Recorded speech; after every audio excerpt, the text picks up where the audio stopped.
आचार्य गुरुवर श्री कुंद भगवान की, आचार्य गुरुवर श्री ज्ञानानंद जी महाराज की, आचार्य भगवान श्री विद्यासागर जी महाराज की।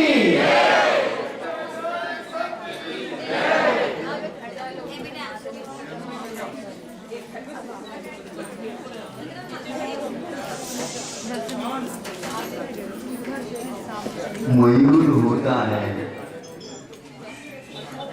जिनके पंखों के माध्यम से मुनि महाराज संयम उपकरण के रूप में स्वीकार करके संयम का पालन करते हैं।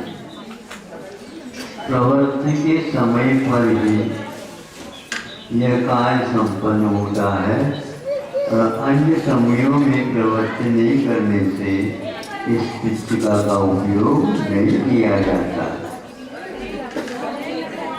जो जिसके लिए उपकरण के रूप में बताया उसको उसी रूप में यदि हम करते हैं तो हमारे ऊपर उसका बहुत बड़ा उपकार होता है। उपकरण उपकारम करोति उपकरणम। आप लोगों के पास भी कुछ ऐसे स्थायी उपकरण मिले हैं जिनका यदि उपयोग करते हैं आप तो बहुत बड़ा उपकार हो सकता है अपने ऊपर। हम आपके ऊपर उपकार कुछ नहीं कर सकते, यदि कर सकते हैं तो इतना बता करके ही कर सकते। आप लोगों को चाहिए कि अपने उपकरणों को यथार्थ समय पर अच्छे ढंग से उपयोग में लाओ। इससे जैसे किसान 4-5 दाना बो लेता है तो हजारों गुणित क्रम से उसके यहाँ वो फसल आकर के खड़ी होती है। कुछ समय के बाद यदि और रास्ता मोटा चला जाता है तो बड़े बड़े गोदाम भी उसके लिए छोटे बढ़ जाते हैं। हम तो नहीं इस उपयोग को नहीं समझ पा रहे। यदि चाहें तो रखने के लिए स्थान नहीं रहेगा तो घूमने के लिए समय भी नहीं मिल पाएगा और इतनी शक्ति भी नहीं मिलेगी। इतना इसका विस्तार है किंतु बहुत कम लोग इसका सदुपयोग कर लेते हैं। आपके पास कौन सा है उपकरण? ये पूरी शरीर ही एक बहुत बड़ा उपकरण है। देवों के पास ये उपकरण नहीं है, तेजस्वियों के पास ये उपकरण नहीं है, नारदियों के पास भी ये उपकरण नहीं है। इनके पास है मनुष्य के पास। मनुष्य के पास उपकरण होकर के भी भूमि में इनका कोई उपकरण काम में नहीं आता। एक भी व्रत संयम धारण वो नहीं कर सकते। और आप 8 वर्ष अंतर्मुख के उपरांत इस दुकान को खोल दोगे और खुल गई तो कितना हो सकता है। तो किसान को हमने एकमात्र रख रखा है, लेकिन बहुत इसकी फसल की मात्रा बहुत लंबी चौड़ी है। किंतु इसका जो फसल आती है उसका उपयोग बहुत अल्प मात्रा में करना चाहिए। ज़्यादा मात्रा में जितना मिलता है उससे डबल आप करना चाहें तो वो ठीक नहीं है। एक आध बार में ठीक हो जाता है वो। इसलिए आज के ये लोग जमीन में बीज तो बोते हैं किंतु इस प्रकार की खाद डालते हैं जिसके द्वारा जमीन की ऊर्जा शक्ति समाप्त हो जाती और फलस्वरूप वहाँ किसान बहुत चिंता में आ जाता है। लिए मात्रा के अनुसार और सही खाद का प्रयोग करोगे तो यह उपवास शरीर बहुत अच्छा कर सकता है आपके। किंतु खाना चाहिए बिल्कुल ठीक है, क्योंकि वह इस उपकरण को जीवित रखना है तो खाना चाहिए, लेकिन खाना के दिखाना ही नहीं। कितने बार खाते हैं, कितने खाते हैं, कैसे खाते हैं, क्या खाते हैं, क्यों खाना है तो खाना, फिर तो दवा खाते भी रहो। दवा खाना तो दवा खाना खा।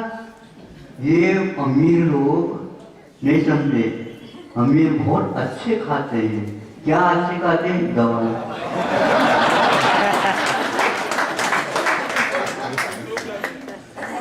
50,000, 1 लाख, 2 लाख, 3 लाख की भी दवाइयाँ आती है और ऊपर से यूं आती है देश विदेश से, लेकिन स्वर्ग से कोई दवाई नहीं मांगता। वहां पर तो अमृत मिलता है, तो अमृत के आप आदि है ही नहीं। आपके लिए तो और विषय ही चाहिए।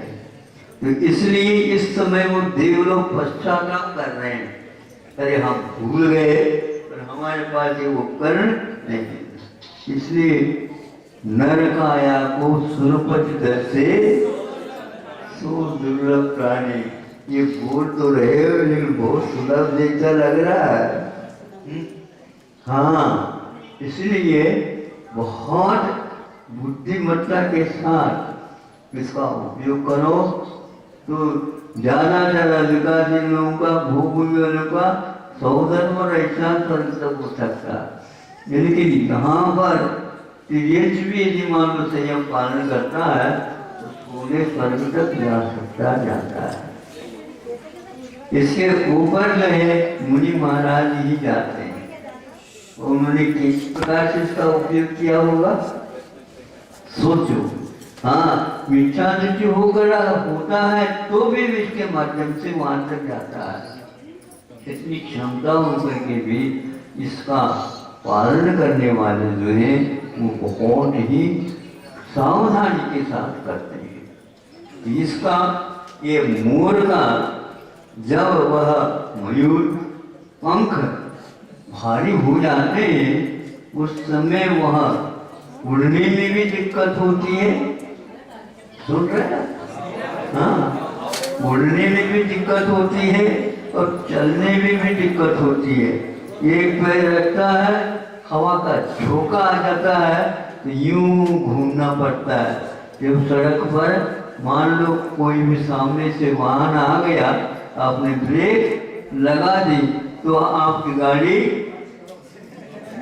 पूर्व की ओर जा रही हो लेकिन ठीक पश्चिम की ओर हो जाती।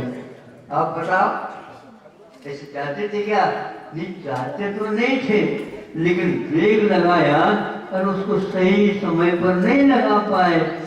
एकदम सामने देखा तो बहुत सामने आ गया तो यह घूम गया। समझ में आया? कभी कभी गोलाटा भी खा देता है।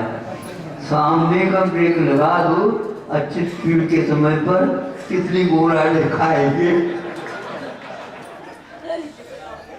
इसलिए पीछे की ब्रेक ट्राई करके लगाने के लिए कहा गया है, नहीं तो ऊपर उल्ट छूट जाता। इसलिए आप इस शरीर को वहां जो समझो। तो हवा के समय पर मोर चल भी नहीं पाता और जल्दी उड़ भी नहीं पाता। सुंदरता तो बहुत है, नहीं समझे पंखों में किसी काम के नहीं। इसी प्रकार आप लोगों का शरीर देखने को तो बहुत अच्छा लगता है, बहुत बड़ा बड़ा न्यू पुष्ट, लेकिन उठने बैठने में ही अभी एक भैया न उठ सकते न बैठ, खड़े खड़े या चला रहे।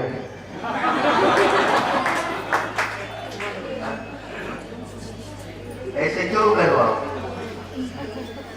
महाराज हो जाता है शरीर, हम चाहते नहीं, लेकिन वैसे ही वेट बढ़ जाता है, भार बहुत बढ़ जाता है।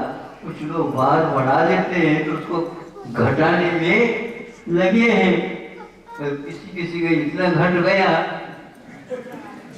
चलता ही नहीं उसका, इसलिए अपने योग से पुण्य से यह उपकरण मिला, इसका सही सदुपयोग करो। तो ऐसा सही सदुपयोग करो जो एकाध भोग में आपको सीधा ही रास्ता मिल जाएगा। और उसको चलना नहीं होता, उसको तो चढ़ना, विमान में बैठ करके बैठ जाओ विमान में, चलना फिरना नहीं होता। उसी प्रकार इस शरीर के द्वारा ध्यान लगाए ऊपर पहुंच जाता है। लेकिन आज ऊपर जो जाते हैं उनका दर्शन तक नहीं हो रहा है, क्योंकि बहुत दुर्लभ है ये। ऐसा शरीर मिले जिसके द्वारा हम जैसे चलते हैं उसी प्रकार ऊपर उड़ भी सकते हैं। देवों के पास ऐसी काया मिली, वैकृत काया, जिसके द्वारा एक सेकंड नहीं लगता और वह समूह शरण में पहुंच जाते हैं। और नहीं है तो विषय कषाय के लिए खूब घूमते रहते हैं। आप घूमना थोड़ा सा कम करो और बैठ करके सोचो समझो इसका कितना उपयोग महत्वपूर्ण है। कमाओ कोई वादा नहीं, लेकिन विचरण करना सबसे महत्वपूर्ण है। भारत कम कमाता होगा लेकिन वितरण बहुत अच्छा करता है, इसलिए उसके यहाँ मंदी नहीं आती। मंदी समझते हो?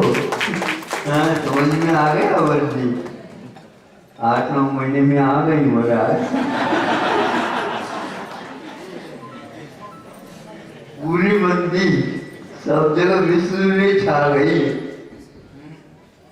अब धूप को खोलने के लिए बहुत प्रयास किया जा रहा है। अब देख लो, प्रयास करो। महाराज अब जाने का समय आ गया, अब हम क्या उपकार कर सकते हैं?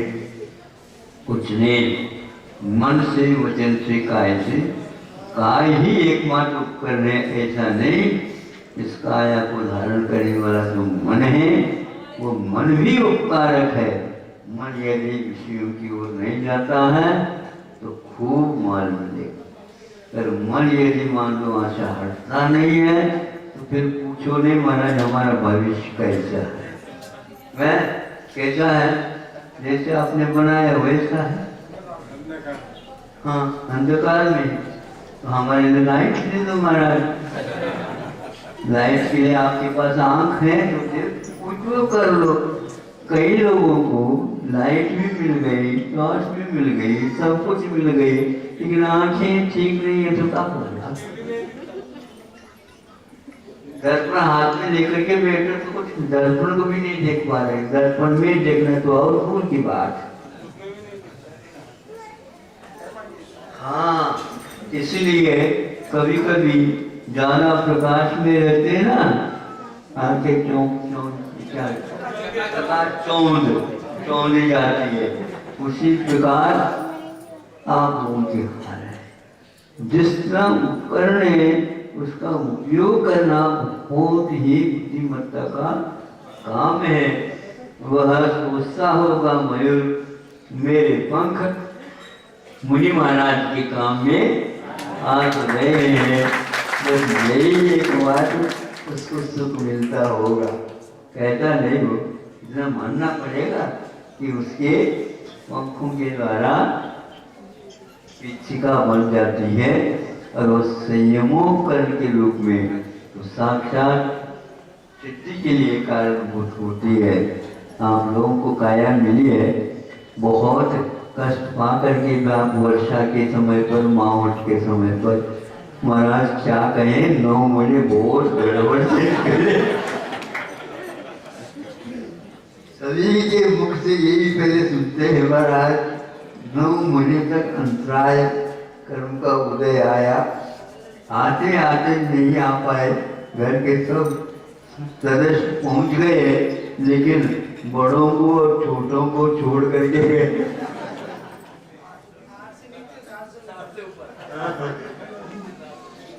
ये स्थिति है।